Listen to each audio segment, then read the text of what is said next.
The War of the Usurper, remembered in Westeros as Robert's Rebellion, was not just a simple clash of armies.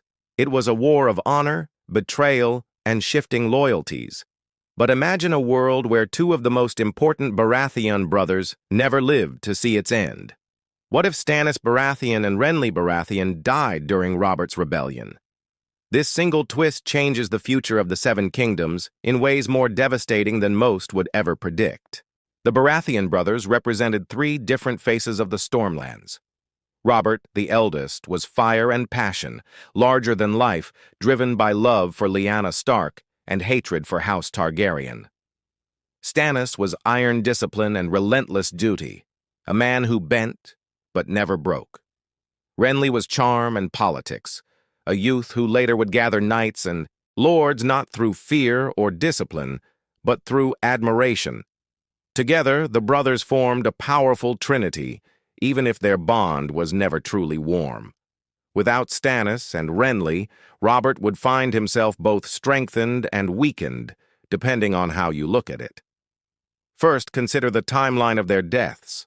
If Stannis and Renly were to perish during the height of Robert's rebellion, perhaps killed in the defense of Storm's End against the Tyrell siege, Robert would be left the last of House Baratheon.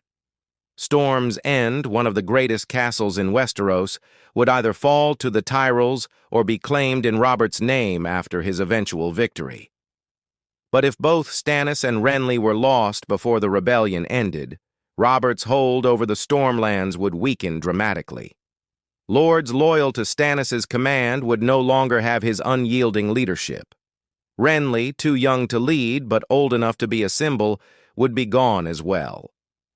Robert's personal charisma and battlefield success would still rally many Stormlords. His hammer was more than a weapon. It was a symbol.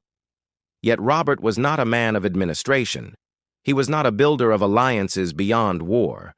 Without Stannis's sharp mind to keep Storm's End secure, and without Renly's future political influence to charm the realm, Robert would win battles but struggle to secure long-term loyalty.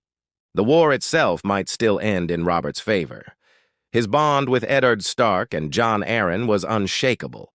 The rebellion had too much momentum after the Battle of the Trident, and Rhaegar's death sealed the Targaryen downfall. But once Robert took the Iron Throne, his reign would begin under far darker clouds. Think about succession. Historically, Stannis was Robert's heir, and Renly was the backup. This gave the Baratheon line strength and continuity. With both brothers dead, Robert would sit on the throne as the last of his line. His marriage to Cersei Lannister would still happen, arranged by Tywin Lannister to bind House Baratheon to House Lannister.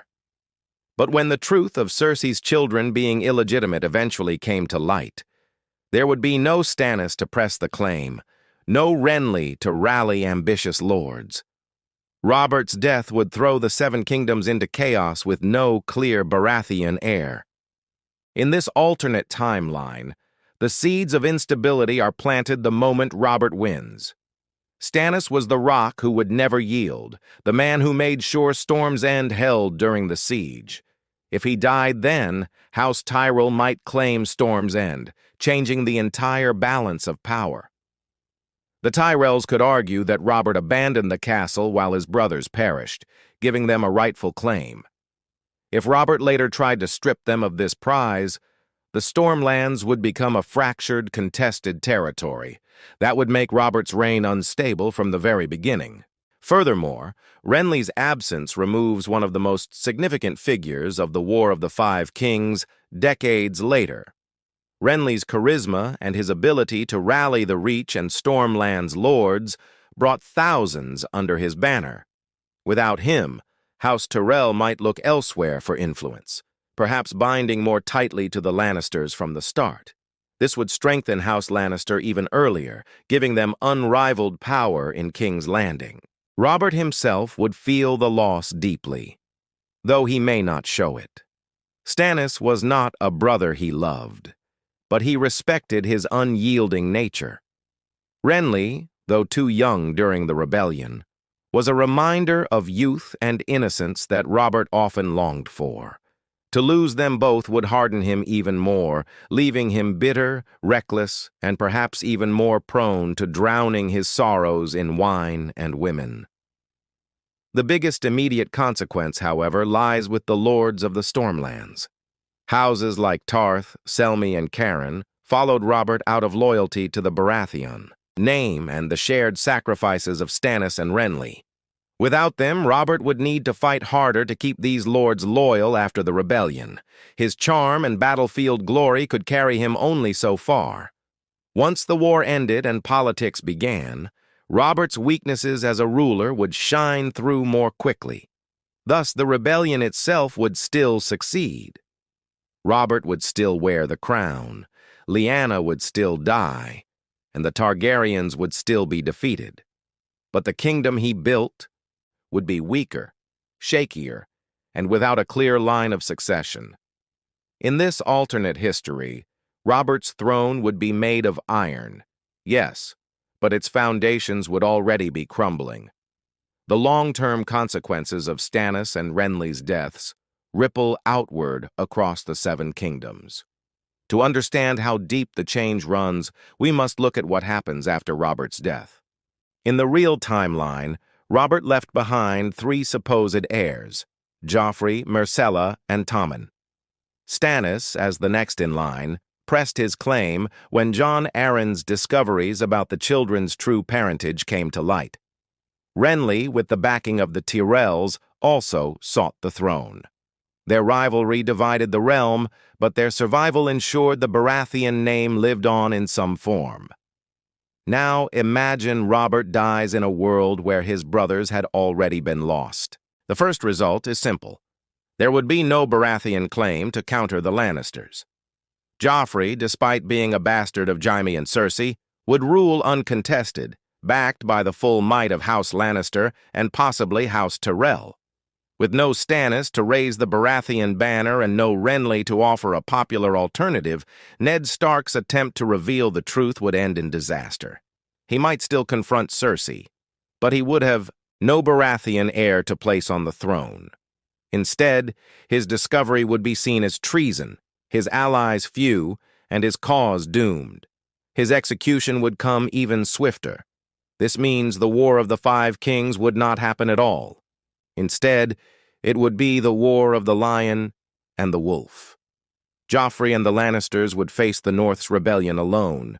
Without Renly's forces, without Stannis' navy, the Lannisters would crush the Starks with the backing of the Tyrells. Robb Stark might win some victories, but with no Baratheon challengers to divide their enemies, his cause would eventually collapse. Further south, the absence of Stannis creates another massive change, the fate of Dragonstone. Historically, Stannis was given Dragonstone after the rebellion, ruling it until Robert's death. Without him, who rules this crucial stronghold? If Robert kept it, under his control, it might become a royal seat for one of his loyal lords. But without Stannis' iron hand, Dragonstone could be vulnerable. It is possible the Targaryen loyalists who fled across the narrow sea might find sympathizers still holding it. This could provide Daenerys and Viserys with a much stronger claim to Westeros decades later. Renly's absence also reshapes the politics of the Reach. In our world, the Tyrells used Renly as a path to power, marrying Margaery to him to stake a claim to the throne. Without Renly, the Tyrells would need another path. They might bind themselves even earlier to the Lannisters, marrying Margaery to Joffrey from the start. This would cement Lannister-Tyrell dominance in the capital, ensuring the two richest and most powerful houses of Westeros stand united without challenge.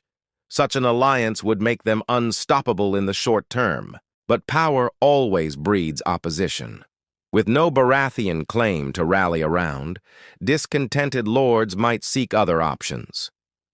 Perhaps the Martells of Dorne, who already despised the Lannisters for Elia's death, would look across the sea to Daenerys and Viserys as their chosen rulers.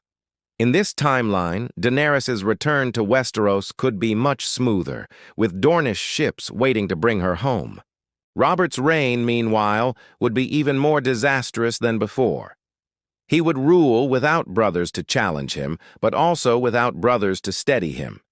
Stannis often provided the cold logic that Robert lacked, while Renly later offered charm and mediation.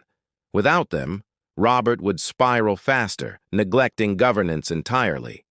Pater Baelish and Varys would find even more room to weave their schemes, setting the stage for a kingdom where corruption and intrigue rot the Iron Throne from within. When Robert finally dies, Westeros would find itself under a Lannister-Tyrell alliance, with Joffrey ruling uncontested. The Starks would rise in rebellion, yes, but they would be crushed. Daenerys would eventually return with dragons, but she would face a Westeros far stronger under Lannister rule. Her chances of victory might actually be slimmer, unless Dorne or the Vale rallied to her side. Thus, the deaths of Stannis and Renly during Robert's rebellion would not prevent chaos. It would merely change its shape. Instead of a war of the Five Kings, there would be a shorter, bloodier struggle where the Lannisters triumph early. The Starks would be broken, the North subjugated, and the only true hope for change would lie across the sea with Daenerys Targaryen. In the end, the absence of Stannis and Renly does not save Westeros from war. It condemns it to a different kind of war, one where the Lannisters rise higher, the Baratheons vanish, and the Game of Thrones takes an even darker turn.